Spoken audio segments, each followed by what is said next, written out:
أعوذ بالله من الشيطان اللعين الرجيم. بسم الله الرحمن الرحيم.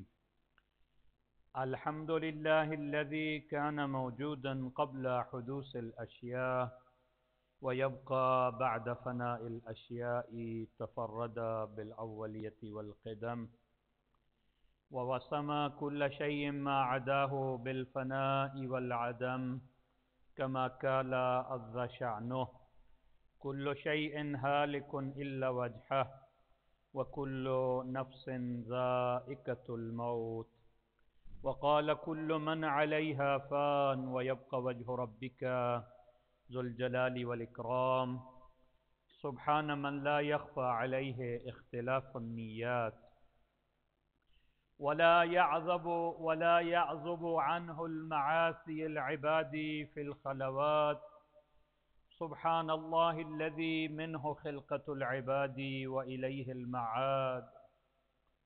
فمن يعمل مثقال ذرة خيرا يراه، ومن يعمل مثقال ذرة شرا يراه. نشهد أن لا إله إلا هو الملك الذي لا ينازع في ملكه ولا يضاد في حكمه، يعذب من يشاء بما يشاء كيف يشاء، ويرحم من يشاء بما يشاء كيف يشاء. تعذيبه المسيئين عدل وعفوه تفضل.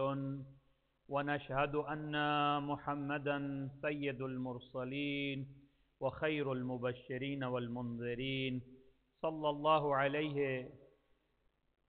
الله عليه وآله الهداة المهديين، من ركب سفينتهم نجا واحتدى، ومن تخلف عنها ذل فغرق وحوى. أوصيكم عباد الله بالاعتصام بالتقوى، فإنه حبل متين وأروة وثقى، وبمبادرتكم الموت قبل حلوله، وإعداد العمل الصالح قبل نزوله، فإنه وارد واقع نازل. وإن تفروا منه أو كنتم في بروج مشيدة. الله الله عباد الله، فإن كل حي في الدنيا إلى فناء، وكل مدة فيها إلى انتهاء. فوا عجبا كيف هذه الغفلة. إنما نحن كركب وقوف من أبناء السبيل، سيضرب عليهم سبل الرحيل، فيرتحلون عما قليل. وأسفا إلى متى تلك الرقدة، ونحن في دار بالبلاء محفوفة وبالغدر معروفة، لا يدوم أهوالها ولا تسلم نضالها.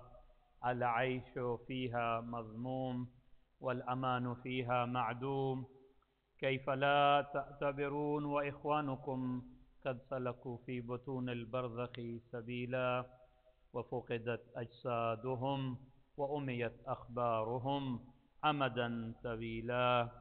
جيران لا يتناسون، وأحباء لا يتزاورون، وغربة من بيت وحدتنا ومنزل وحشتنا ومحط حفرتنا ومفرد غربتنا. ومصيبة ما أسرع الطلب وأبعد السفر وأقل الضاد. ونفصاه إذا أسلمنا الأحباء إلى الملائكة الغلاظ الشداد. وهزنا إذا انقطع ذكرنا عن الخواطر الأحباء والأقرباء، وأكلت الديدان محاسننا وتصرمت الأعضاء. فليبكي الباكون قبل أن لا ينفع البكاء، وليستغفرن عن الخطيئات التي تهول بين الأمهات والآباء.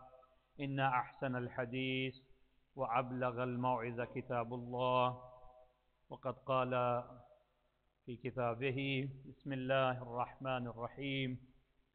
إنا أعطيناك الكوثر فصل لربك وانحر، إن شانئك هو الأبتر.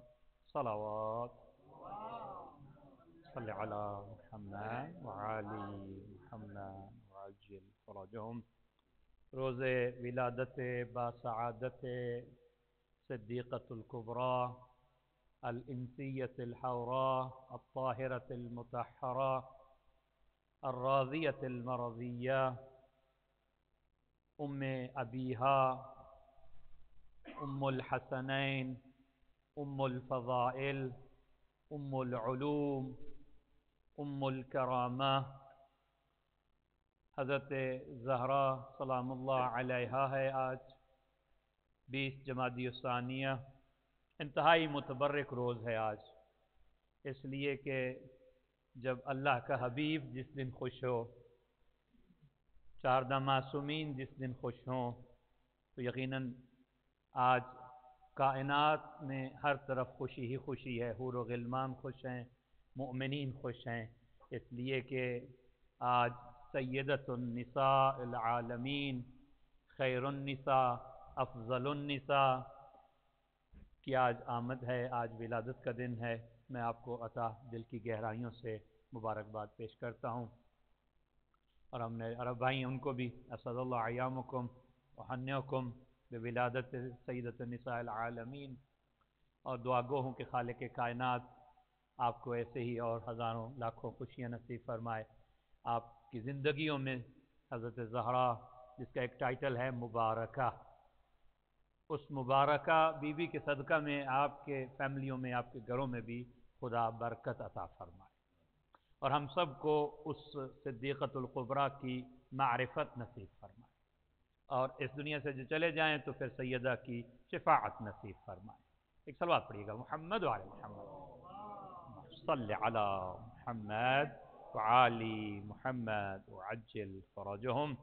یوں تو صلوات پڑھنا اجر عظیم ہے، لیکن خصوصی طور پہ سیدہ پہ سلام پڑھنا، درود پڑھنا، اس کی بڑی فضیلت ہے. وہ جنتی ہے جو سیدہ پہ درود پڑھتا ہے، اور خاص درود بھی ہے اللہم صلی علی فاطمۃ و ابیہا و بعلہا و بنیہا والسر المستودع فیہا بعدد ما احاط بہ علمک یا وجیحۃ عند اللہ اشفعی لنا عند اللہ. اس لیے میں نے کل بھی مختصر ٹائم تھا، میں تفصیل سے بات نہ کر سکا. یہ معظمہ ایسی مخدومہ، ایسی کریمہ ہیں اہل بیت کی کہ جسے بھی اس کی معرفت حاصل ہو جائے گویا اسے دین سمجھ میں آ جائے گا. اور جسے لیلۃ القدر کہا جا رہا ہے، وما ادراک ما لیلۃ القدر، اسی طرح کہا جا سکتا ہے وما ادراک ما الفاطمہ، تمہیں کیا معلوم کہ فاطمہ کیا ہے. نام ہی فاطمہ ہے جس کا، لأن الخلق فتموا عن معرفتها، لوگ عاجز ہیں، عقلیں عاجز ہیں کہ وہ اس کی معرفت حقیقی حاصل نہیں کر سکتی. قرآن نے جسے کوثر کہا، اور فخر کرنا چاہیے سادات کو، سب سے بڑا فخر سادات کا یہ ہے کہ وہ اولاد زہرا ہے. بے شک اولاد ہر نبی کی نسل جو ہے اس کے بیٹے سے چلی ہے، مگر نبی نے فرمایا کہ میری نسل میری بیٹی سے چلے. حسنین علی کے فرزند ہیں مگر ابنائے رسول کہلائے. اور یہ ایک ایسا فخر تھا کہ ہر امام، ہر سید اس بات پہ فخر کیا کرتا تھا کہ ہم اولاد رسول ہیں، اولاد زہرا ہیں. انسان غور و فکر کرے کتنا بڑا فخر ہے، اس لیے کہ یہ وہ بیوی ہیں جس کے متعلق خاتون جنت. ہاں، ان کے بیٹے سردار جنت ہیں، ان کے شوہر سردار جنت، ان کے بابا سردار جنت ہیں، مگر ہمیں تاریخ میں یہ نہیں ملا کہ یہ مرد جنت ہے، مگر ان کا ٹائٹل یہ خاتون جنت ہے. اس لیے کہ ہر کوئی جو بھی ولی ہے، ابدال ہے، مؤمن ہے، اس کا رخ جنت کی طرف ہے، وہ جنت کی طرف جائے گا، مگر یہ جنت سے ہے. فرق ہے جنت کی طرف اور جنت سے، اس کا وجود جنت سے ہے. اس لیے سورہ کوثر نے اور نبی اکرم کی شادی کے بعد اللہ نے، اچھا یہ بھی امتیاز ہے جب تک جناب خدیجۃ الکبریٰ زندہ رہی ہیں نبی نے اور شادی نہیں کی، اور جب تک جناب زہرا زندہ رہی ہیں جناب علی نے بھی اور شادی نہیں کی۔ ان دونوں کے زندگی میں یعنی نبی نے اور شادی نہیں کی اور جناب علی نے بھی دوسری شادی نہیں کی۔ ایک علیحدہ بحث ہے نبی کی ازواج، جتنی شادیاں ہیں سب مدینہ میں آخری ایام میں ہوئی ہیں، لیکن اصل جو پہلی شادی ہے نبی کی وہ جناب خدیجہ کے ساتھ ہے۔ اور اللہ نے بیٹے عطا کیے، قاسم، طاہر، اور 6 مہینے یا 1 سال کے بعد اللہ نے وہ واپس لے لیے۔ ایک بیٹا اللہ نے نبی کو مدینے میں بھی عطا کیا جس کا نام ابراہیم تھا، ماریہ قبطیہ سے۔ تو یہ 3 بیٹے اللہ نے عطا کیے، مگر 1 سال یا 2 سال کی ایج میں ہی وہ فوت ہو گئے۔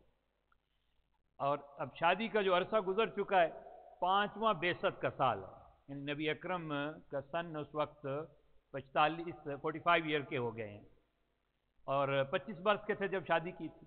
20 سال کا عرصہ گزر چکا ہے شادی سے، اولاد نہیں ہے، اور نبوت کا اعلان بھی کر دیا ہے۔ اب جب بیٹا فوت ہوا ہے تو اس کے بعد جو بڑے بڑے سردار تھے نا مکہ کے، ان میں سے ایک ملعون تھا عاص بن وائل، ابو جہل، اور دوسرے ایون کہ ابو لہب، یہ بیٹھا کرتے تھے جیسے محفل لگاتے ہیں نا کعبے کے باہر ادھر ہی، اور بیٹھ کے یہ مذاق اڑایا کرتے تھے۔ نعوذ باللہ من ذالک، جب نبی پاک گزرتے تھے تو یعنی باتیں کیا کرتے تھے کہ نبی پاک سنیں یہ بات کہ یہ اللہ کا نعوذ باللہ نبی ہو سکتا ہے کہ اس کی تو کوئی اولاد ہی نہیں ہے۔ اور میں سمجھ سب سے گھٹیا ترین انسان ہے، گیا گزرا انسان ہے جو کسی کو اس کے مری ہوئی اولاد قطع نہ دے، اس سے گھٹیا دشمن کوئی نہیں ہو سکتا، کیونکہ یہ تو اللہ کی دین ہے، اللہ جس کو دے کے لے لے، یہ تو امتحان ہے اس کے، یہ تو اس کا ایک نظام ہے۔ کوئی بیمار ہو گیا ہے، کوئی اور مسائل ہیں، یہ اللہ کا ایک امتحان، ایک نظام ہے زندگی اس کا۔ ہم کون ہوتے ہیں جج کرنے والے کہ اس کو یہ ہو گیا ہے اس کو وہ ہو گیا؟ نہیں۔ تو یہ لوگ تانے دیا کرتے تھے نبی اکرم کو، اور لفظ کیا کہتے تھے؟ نعوذ باللہ من ذالک، نقل کفر نباشد، یہ ابتر جا رہا ہے۔ ابتر کا مطلب وہ ہے جو بے نسل ہو، جس کی آگے نسل نہ چلے، اس کو ابتر کہتے ہیں۔ اس کا تو کوئی ہے ہی نہیں ہے، آگے پیچھے بھی کوئی اس کی اولاد ہی نہیں ہے، تو مگر رحمت کا مجسم ہمارا نبی، کہ کبھی جواب ہی نہیں دیا ان لوگوں کا، برا کہتے تھے ٹھیک ہے، نبی اکرم سن کے چلے جاتے تھے، مگر جس کا حبیب ہے وہ تو خاموش نہیں رہا نا۔ خدا نے پھر یہ سورہ نازل کیا، انا اعطیناک الکوثر، میرا نبی ہم نے تجھے کوثر عطا کیا۔ اب کوثر کی جو تفسیر ہے اہل سنت نے اس کا لفظ لکھا خیر کثیر، بعض نے کسا اس سے مراد حوض کوثر ہے۔ یہ حوض کوثر دے کے، ایک چشمہ دے کے، ایک نہر دے کے اللہ اتنا احسان جتوار اس انداز میں بات نہیں کرے گا۔ انا اعطیناک الکوثر، اے نبی ہم نے تجھے ایک کوثر عطا کی، نہیں، کوئی بڑی چیز اللہ عطا کر رہا ہے۔ اس لیے چھوٹا سورہ ہے، قرآن کا سب سے سمالسٹ سورہ، چھوٹا سورہ یہ سورہ کوثر ہے، 3 ہی آیتیں اس کی، جسٹ 3 آیت۔ اس میں جو اللہ نے جو ورڈ اور لفظ یوز کیے ہیں نا قرآن مجید میں، یہ ایسے یونیک ہیں کہ پھر دوبارہ اللہ نے ان کو لفظوں کو استعمال ہی نہیں کیا قرآن مجید کے۔ 5 لفظ ایسے ہیں اس میں جو دوبارہ ریپیٹ نہیں ہوئے قرآن مجید کے اندر۔ اعطینا ایک ہی مرتبہ قرآن میں آپ کو نظر آئے، ہم نے عطا کیا، اور اس کے بعد کوثر، پورے قرآن میں ایک ہی مرتبہ لفظ کوثر آیا۔ اسی طرح اس طرح حکم کرنا، فصل وانہر، ابتر، شأنک، یہ لفظ دوبارہ قرآن نے استعمال نہیں کیے، ریپیٹ نہیں کیے قرآن مجید۔ ایسا واحد اور یونیک سورہ ہے۔ تو یہاں پہ بھی دلیل دی جاتی ہے جو کہتے ہیں نعوذ باللہ نبی کی 4 بیٹیاں تھیں، تو نعوذ باللہ یہ خدا پہ بھی الزام آ سکتا ہے، نبی پہ بھی آ سکتا ہے کہ پہلے جو 3 آئی ہیں ان کے لیے تو کوئی ایک آیت بھی نہیں آ رہی، اور اس بیٹی کی آمد پہ اللہ قرآن کا یہ سورہ نازل کر رہا۔ طہارت وہ ایک بحث علیحدہ ہے۔ تو کوثر سے کیا مراد ہے؟ اس پہ بڑی بحث کی مفسرین نے، مگر جو صحیح علماء اور معصومین سے ہمیں معلوم ہوا، کوثر سے مراد ذات اقدس حضرت صدیقۃ القبریٰ ہے کہ یہ خیر کثیر ہے، نسل کثیر ہے جو اس سے عطا کی ہے۔ آج دنیا میں جہاں بھی چلے جائیں اس شہزادی کے اولاد موجود ہے، سادات جہاں بھی آپ جائیں، یہ کوثر کی عملی تفسیر ہے، خیر کثیر۔ وہ جو جن کے 10 بیٹے تھے، ابو جہل ہو گیا، عاص بن وائل ہو گیا، آج ان کا کوئی نام و نشان بھی موجود نہیں، کیونکہ قرآن نے انہیں کیا کہا؟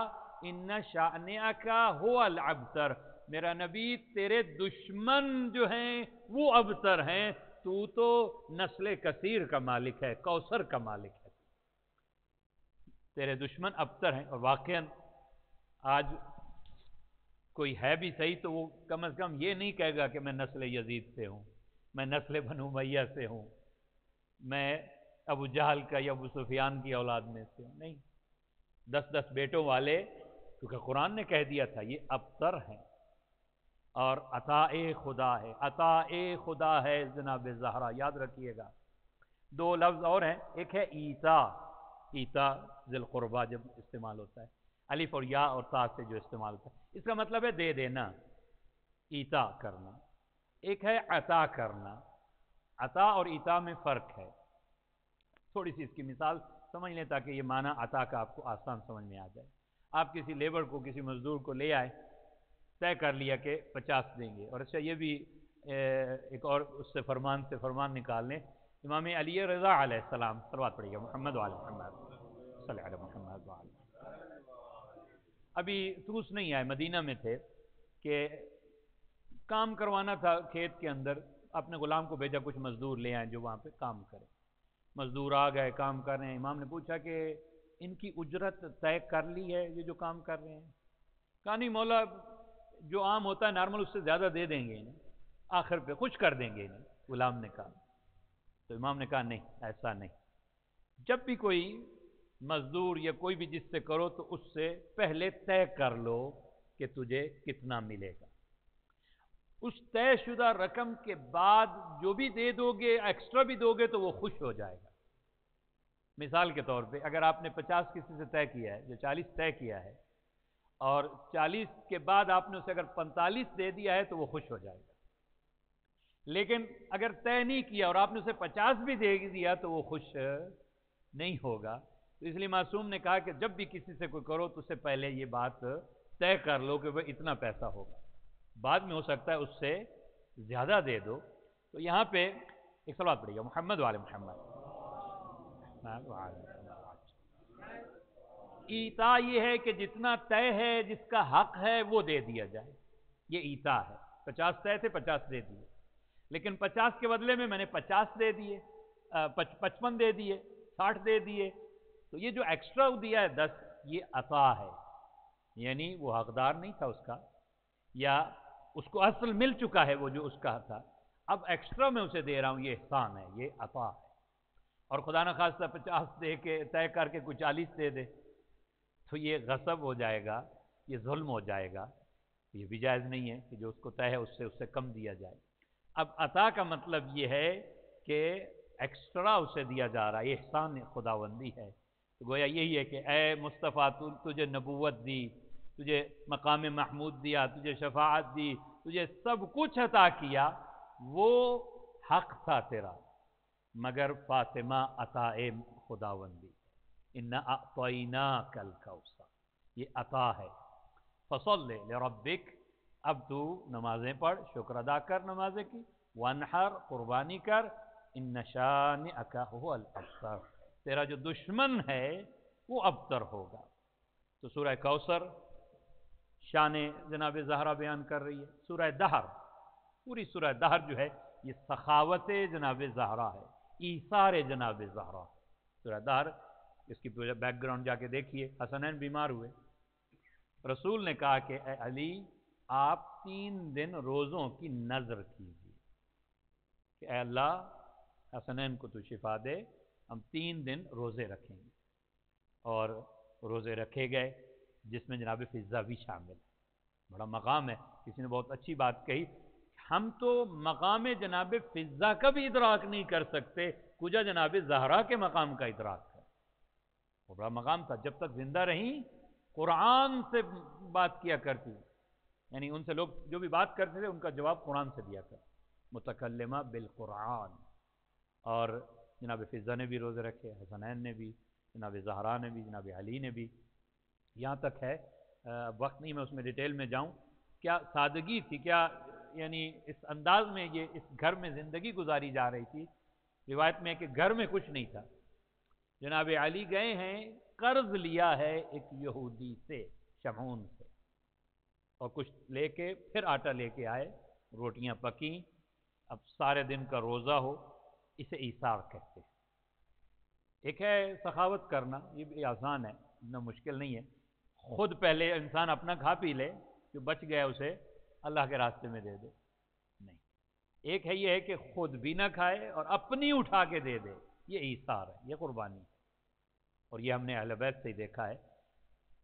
ابھی دسترخوان لگا ہے، روٹیاں پکی ہوئی ہیں، وہاں پہ پڑی ہیں، کھانا پڑا ہے، کہ اب روایت میں کہ وہ فرشتے آئے کہ کہا کہ مسکینوں، یتیم، ایک دن مسکین آیا، ایک دن یتیم آیا، ایک دن اسیر آیا، 3 دن روزے رکھے گئے اور روٹیاں اٹھا کے ایثار کر دی۔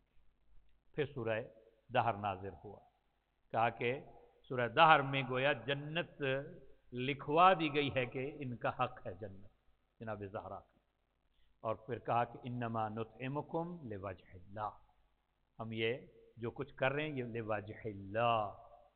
جناب زہرا کی زندگی سے بہت کچھ سیکھا جا سکتا ہے، بہت کچھ، الگو فارسی میں کہتے ہیں، نمونہ عمل ہے ان کی ذات۔ اور میں اپنی بات کیا کہوں، 12ویں آقا کہہ رہے ہیں، امام زمانہ کہہ رہے ہیں کہ میرے لیے اسوہ حسنہ ہے میری دادی کی ذات۔ 12ویں آقا، میں نے جو صبر کر رہا ہوں یہ سیکھا ہے میں نے صبر اپنی دادی سے۔ جو مین چیزیں ہمیں سیکھنی چاہیے ان ذوات مقدسہ سے، آج ویسے بھی ایران کے اندر اس دن کو 20 جمادی الثانی کو روز زن کہا گیا ہے، وومن ڈے کہا گیا ہے، اور وومن ڈے اور مدر ڈے دونوں اس کو مناتے ہیں وہاں پہ ایران کے اندر 20 جمادی الثانی کو۔ فادر ڈے مناتے ہیں 13 رجب کو، اور مدر ڈے مناتے ہیں وہ 20 جمادی الثانیہ کو۔ یعنی اچھی بات ہے جب بجائے کہ غرب کو ان کے دن منائے جائیں، معصومین کے ساتھ کے دن جو ہیں، اور ابھی ویسے اتفاق سے یہ دن بھی اکٹھے آ گئے ہیں۔ صلوات پڑے گا محمد وعلی محمد، صلی علی محمد۔ اور خواتین کے لیے بھی جیسا کہ کہا کہ علامہ اقبال نے کہ اسوہ کاملہ ہے نسوان کے لیے، واقعا اسوہ کاملہ ہے ان کی ذات۔ ایک بیٹی کا کردار کوئی دیکھنا چاہے کہ ایک بیٹی کا کردار کیسے ہونا چاہیے، نبی اکرم کے ساتھ 5 سال جو اپنی والدہ کے ساتھ زندگی گزاری، یعنی 5 سال کی تھی جناب خدیجہ کا انتقال ہوا، اور اس کے بعد نبی اکرم کے ساتھ جب دشمن آ کے غلاظتیں اور اوجڑی تک پھینک کے جا رہے ہیں، کس طرح دلاسے دے رہی ہے، پھر اس کے بعد ایک زوجہ کی زندگی بہترین نمونہ عمل ہے۔ اور آج سب سے بڑے مسائل جو دنیا میں ہیں وہ شوہر اور بیوی کے مسائل ہیں، معاشرتی مسائل کے اندر انتخاب زوجہ کا مسئلہ ہو یا زندگی کیسے گزارنی چاہیے، یہ ہمارے سامنے نمونہ عمل ہے۔ جو چاہنے والے ہیں جناب زہرا کے، جو محبان زہرا ہیں، ان کو اپنی زندگیوں میں ان کے کردار کو، ان کی سیرت کو اپنانا چاہیے، جس سے ہم دور ہیں۔ ٹھیک ہے ہم فضائل سنتے ہیں، فضائل پڑھنے ہمیں خوش ہونا چاہیے، لیکن اس کردار سے جب ہم خوش ہو رہے ہیں تو وہ کردار اپنی زندگیوں میں بھی ہمیں اپنانا چاہیے۔ صلوات پڑھیے گا محمد وعلی محمد، اللہم محمد وعلی۔ یہاں جب اسوے کی بات کی جاتی تو ایک چیز ذہن میں رہے، اس سے یہ مراد نہیں ہے کہ ہم بھی اسی طرح مٹی کے گھروں میں رہیں یا چکی سے وہ پیسیں، اس سے یہ مراد نہیں ہے، اس زمانے کے تقاضے تھے۔ اس زمانے کا تقاضا اور ہے، ٹھیک ہے آپ اچھے گھر میں بھی رہ سکتے ہیں، اچھی گاڑی رکھ سکتے ہیں، یہ تقاضا زمانہ ہے، مگر اصول جو ان کی زندگی کے تھے وہ اپنی زندگیوں پہ ہم لاگو کر سکتے ہیں۔ جو مین اصول تھے ان کی زندگی میں، پہلا جو اصول جناب سیدہ کی زندگی میں وہ اخلاص ہے، للہ، یہ ہمیں اپنانا چاہیے ہر عورت کو، ہر مرد کو، کہ ہمارا ہر کام اللہ کے لیے ہونا چاہیے، للہ ہونا چاہیے، آخرت کے لیے ہونا چاہیے۔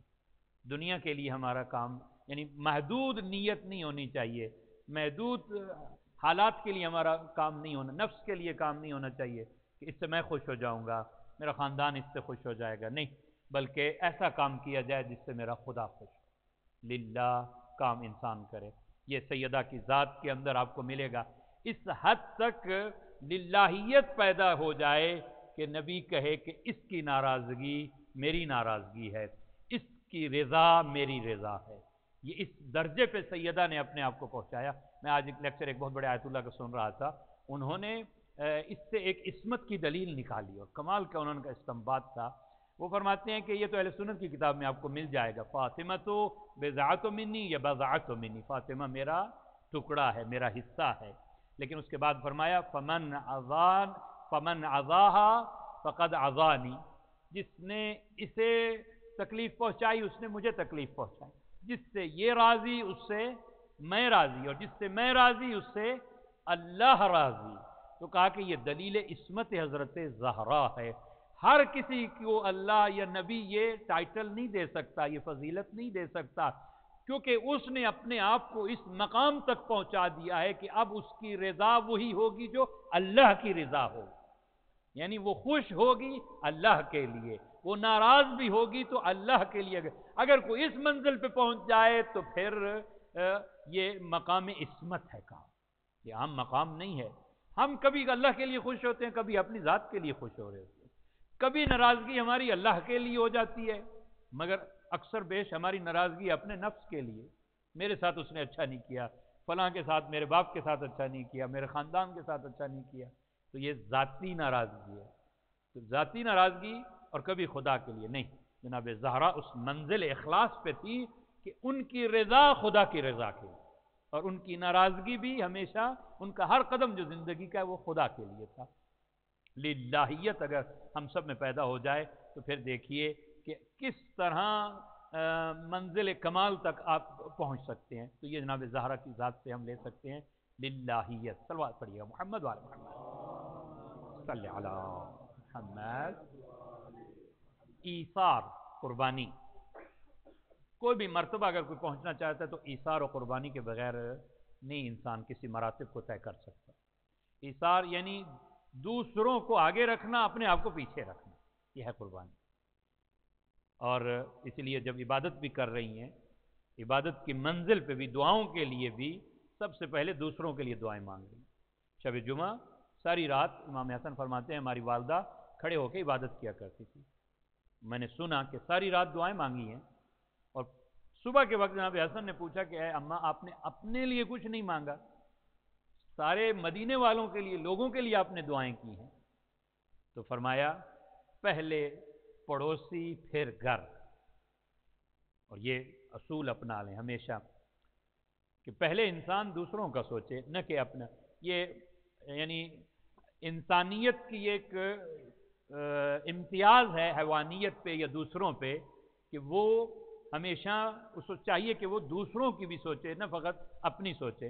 ٹھیک ہے، ہم تو ابھی اس منزل پہ نہیں ہے کہ اپنی بھی سوچیں اور دوسروں کی سوچیں، نہیں، ہمارے ہاں منزل ہے فقط اپنی سوچیں، پڑوس میں کیا ہو رہا ہے نہیں۔ بہت ساری حدیثیں ایسی ہیں کہ اگر آپ کے پڑوس میں کوئی بھوکا سو گیا، اچھا ہمارے ہاں ایک یہ بھی تصور ہے دینے کا، کوئی لینے آئے گا تو دیں گے نا، اسے مانگنے آئے گا بھائی، کوئی در پہ آ گیا یا کسی نے فون کر دیا ہمیں ضرورت ہے تو تب ہم عطا کریں، عطا کرنے کے بعد بھی فخر کریں جی ہم نے بڑی سخاوت کر دی ہے۔ اسلام میں یہ تصور ہی نہیں ہے، یاد رکھیے گا، بار غور سے سنیں، اسلام میں یہ تصور نہیں ہے کہ غریب آپ کے دروازے پہ آئے، امیر کو چاہیے کہ غریب کے دروازے پہ چلا جائے، اسلام میں یہ تصور ہے۔ آپ کو چاہیے کہ آپ کو پتہ ہونا چاہیے کہ آپ کے رشتہ دار میں کسی مصیبت میں، مشکل میں ہے یا نہیں ہے، بجائے کہ وہ آپ کو فون کرے کہ میرے لیے یہ مسئلہ بن گیا ہے۔ ہو سکتا ہے کہ شاید وہ شرم میں فون ہی نہ کر رہا ہو، آپ سے رابطہ ہی نہ رکھ رہا ہو، جیسا کہ یہ حدیث ہے کہ اگر کوئی مومن سو گیا اور اس کے پڑوس میں کوئی بھوکا سو گیا ہے تو صبح تک فرشتے اس پہ لعنت بھیج رہے ہوتے ہیں کہ تجھے اتنا ہی احساس نہیں ہے کہ تیرے پڑوس میں کوئی بھوکا سو رہا ہے۔ یعنی احساس ہونا چاہیے دوسروں کا، ایثار۔ اور واقعاً یہ اس گھرانے سے ہم نے سیکھا، کتنے دفعہ آئے ہیں فقیر اور نبی کے پاس ہیں، نبی نے اس گھر کی طرف بھیجے، اور جناب زہرا خود گھر میں فاقے ہوں، جنہیں پہلے مثال دی، خود انسان روزے سے ہو اور اپنا کھانا سامنے سے، روزہ جب افطار کا وقت ہو تو وہ کنڈیشن آپ کے ذہن میں ہو، کیسی حالت ہوتی ہے انسان، اس حالت میں وہی غذا، اور ہے ہی نہیں کوئی غذا، بس وہی غذا موجود ہے، اور کوئی کہہ دے کہ مجھے یہ غذا چاہیے اور وہ اٹھا کے دے دی جائے، تو اسے ایثار کہتے ہیں۔ اور واقعاً یہ ایک درس ہے ہمارے لیے، ہمیں اپنی زندگیوں میں، اس لیے کہ ایثار سے ہی انسان مراتب طے کر سکتا ہے، کمال کی منزل تک پہنچ سکتا ہے۔ ہم اپنی بھی سوچیں، یہ نہیں میں کہوں کہ اب اپنی نہ سوچیں، مگر اپنی کے ساتھ ساتھ اپنی فیملیوں کے، اپنے رشتہ دار، ارد گرد کے افراد کے بارے میں بھی سوچیں۔ صلوات پڑھیے گا محمد وعلی محمد۔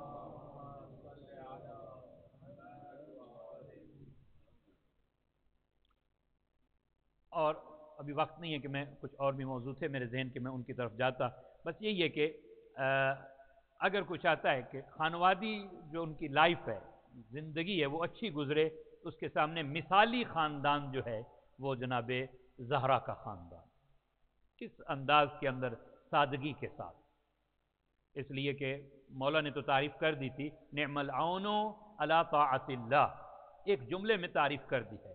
رسول نے پوچھا کہ آپ نے زہرا کو کیسے پایا شادی کے کچھ دن بعد، تو کہا کہ نعم العون علی طاعت اللہ، بہترین مددگار خدا کی اطاعت میں۔ زوجہ ایسی ہونی چاہیے، شوہر ایسا ہونا چاہیے جو اپنے پارٹنر کو خدا کی اطاعت میں مدد کرے، نہ کہ خدا کی معصیت میں مدد کرے، اچھے راستے کی طرف اس کی ہیلپ کرے خدا کے راستے میں، نہ کہ اسے اس ایسے حالات پیدا کر دے، بیچارہ ہو سکتا ہے وہ اپنی زندگی پوری کرنے کی حرام کمانے لگ جائے، حرام پیسہ لے کے آئے، کیونکہ اب زوجہ کی جو ہے نا ضروریات ہی پوری نہیں ہوتی، یہ اس کے برعکس ہو جائے، ہو سکتا ہے کہ زوجہ مومنہ ہو اور شوہر کوئی ایسا کام کر بیٹھے اس کے لیے، اور بالعکس بھی ہو سکتا ہے۔ ایسا نہیں، بلکہ ایسا ماحول ہونا چاہیے گھر کے اندر، سادگی، سادگی بہترین ہے، بجائے کہ اکثر گناہ یہ ہوتے ہیں کہ عالم نے جو اس کا تجزیہ کیا، جسے ہم کہتے ہیں دیکھا دکھائی کی وجہ سے، کہ اس نے یہ لے لیا ہے تو ہمیں بھی یہ لینا ہے، اس نے فلاں کر دیا ہے تو ہم نے بھی فلاں کرنا ہے، نہیں، ہر آدمی کے اپنے حالات زندگی ہے، کسی کو کسی زندگی پہ قیاس نہیں کرنا چاہیے، دنیاوی پہ جو بھی قیاس کرے گا وہ غم میں مبتلا ہو جائے گا، یعنی اسے غمگین ہوگا، ہم تو یہ نہیں کر سکے، وہ فلاں کاروبار کیا، وہ کہاں پہنچ گیا، ہم تو بس بدرے بیٹھے ہوئے ہیں، تو یہ کیا ہوگا، یہ مایوسی پیدا کرے گا، غم پیدا کرے گا، کوئی اس کا حل نہیں ہے، بلکہ اس کے مقابلے میں انسان کو شکر اور قناعت کرنی چاہیے۔ القناعت مال، قناعت ایسا سرمایہ ہے، ایسی پراپرٹی ہے جو ختم ہی نہیں ہوتی۔ آج کا مل گیا، شکر خدا، حضرت ابوذر سے جا کے سیکھیے، حضرت ابوذر سے کسی نے پوچھا کل کے بارے میں، کہا کہ اگر آج کو مل گیا ہے تو جس نے آج دیا ہے وہ کل بھی دے گا، ہمیں آج کی فکر کرنی چاہیے۔ کتنے ایسے ہیں جن کو کل نصیب ہی نہیں ہوا، پرسوں نصیب ہی نہیں ہوا، اور وہ پرسوں اور آگے مستقبل کا سوچ سوچ کے آج کا اپنا پریزنٹ اپنا خراب کر رہے ہیں۔ نہیں، اپنا حال سنواریے کہ آپ کا حال کیسا ہے، جو آپ کے فرائض ہیں آپ کے اوپر اس کو ادا کیجیے۔ اور اسی طرح حیا اور عفت خواتین کے لیے نمونہ عمل ہے، جناب سیدہ کی ذات۔ انسان سمجھتا ہے کہ کپڑے تھوڑے سے کم کر دینے سے وہ ماڈرن ہو جائے گا، نہیں، ایسا نہیں ہے۔ خدا کے نزدیک عزت اور تکریم، اور معصومین کے نزدیک وہی ہو سکتا ہے جو لباس عفت زیب تن کرتا ہے، جس کی نگاہوں میں شرم و حیا ہوتی ہے، اور وہ ظاہری احکام شریعت کو فالو کرتا ہے۔ شریعت کے احکام ہے کہ ایک عورت کو، ایک مستور کو، جب وہ 9 سال اسلامی گزر گئے ہیں تو اس کو پردہ کرنا ہے، نامحرموں کے سامنے نہیں آنا، جو بھی نامحرم ہے اس سے اس کو پردہ کرنا ہے۔ اب پردے کے بھی احکام میں واجب پردہ ہے اور مستحب پردہ ہے، لیکن کم از کم جو واجب پردہ ہے وہ اس کو کرنا ہے، چاہے اس کے کزن ہیں، کزن بھی نامحرم ہے، اور جتنے رشتہ دار جو نامحرم رشتہ دار ہیں ان سے بھی گھر کے اندر اسے پردہ کرنا ہے۔ اور اسی طرح احکام ہیں بہت سارے، ابھی وقت نہیں ہے بالکل اس کو ختم کرنا چاہتا ہوں۔ شوہر کی اطاعت واجب ہے عورت کے اوپر، اس ملک میں تو خیر نظام ہی ڈفرینٹ ہے، الٹا ہے، ایک صلوات پڑھیے گا محمد وعلی محمد صلی علی محمد۔ لیکن در حقیقت جو یہ زندگی ہے، ازدواجی زندگی، اس میں فرائض رکھے گئے ہیں، کچھ مرد کے ذمہ فرائض ہیں، نان و نفقہ مرد کے ذمہ واجب ہے کہ وہ اپنی بیوی کا، بچے کا خرچ حلال رزق کما کے لے آئے، انہوں نے وہ اس کو کھلائے، یہ مرد پہ فرض ہے۔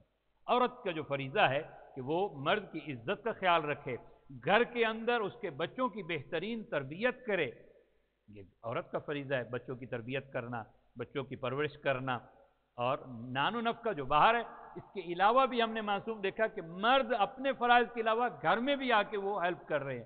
امیر المومنین گھر میں آ کے ہیلپ کیا کرتے تھے، مدد کیا کرتے تھے جناب زہرا سلام اللہ علیہ کی۔ معصومین اپنی علماء مراجع کو ہم نے دیکھا کہ وہ گھر میں اپنے، کوئی عیب کی بات نہیں ہے کہ اگر آپ اپنے گھر میں اپنی وائف کی ہیلپ کرتے ہیں بچوں کے تربیت کے سلسلے میں، یا گھر میں کچن میں بھی اگر آپ ان کی ہیلپ کریں تو اس میں کوئی عیب کی بات نہیں ہے، اس لیے کہ اچھی جو ازدواجی زندگی ہے وہ پیار و محبت اور اخلاق سے گزر سکتی ہے، نہ کہ ایک دوسرے کو نیچا دکھانے سے، جیسے کہ وہ کہ میں تو فلاں کو جب اپنی شوہر کو جوتی کی نوک پہ جی رکھتی ہوں، عجیب ہے، اس طرح تو زندگی نہیں گزاری جا سکتی۔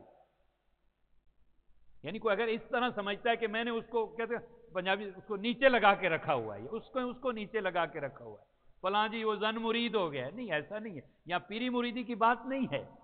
اگر صحیح ازدواجی زندگی کوئی گزارنا چاہتا ہے اس کو ایک دوسرے کی رسپیکٹ کرنی ہوگی، پہلی چیز اس کو بھی مقام دے، اس کی شخصیت، اس کی ایک پرسنالٹی ہے، اس کا بھی ایک مقام ہے، اس کا خیال رکھا جائے، جس طرح تمہارے خاندان ہے اسی طرح اس کا بھی خاندان ہے، ایک دوسرے کے خاندان کی بھی عزت کی جائے، تب جا کے یہ معاملہ آگے بڑھ سکتا ہے۔ ہر کوئی اپنی ذمہ داریوں کے ساتھ، یہاں تک ہے روایات جا کے پڑھیے، عورت اپنے شوہر کی اجازت کے بغیر گھر سے نہیں نکل سکتی، اجازت نہیں ہے۔ اگر شوہر راضی نہیں ہے، مستحب کام بھی عورت نہیں کر سکتی جب تک شوہر کی اجازت نہ ہو۔ مستحب روزہ رکھنا چاہے، زیارت مستحب جانا چاہے، اسی طرح نماز مستحب پڑھنا چاہے، عورت اگر شوہر کہ میں اجازت نہیں دیتا، عورت کے لیے جائز نہیں ہے۔ یہاں پہ یہ احکام ہیں جس کو فالو کریں گے تو یقیناً، یعنی اہل بیت سے جتنے آپ قریب ہوتے چلے جائیں گے، ان کی تعلیمات کو فالو کریں گے، زندگیاں آسان ہوتی جائیں گی۔ جتنے آپ اہل بیت سے دور ہوتے چلے جائیں گے، زندگیاں مشکل ہوتی چلی جائیں گی۔ آئیے دعا کرتے ہیں بار الہ ہم سب کو توفیق دے کے اپنے حقوق اور فرائض کا خیال رکھ سکے، ہم سب کو سیرت جناب سیدہ پہ عمل پیرا ہونے کی توفیق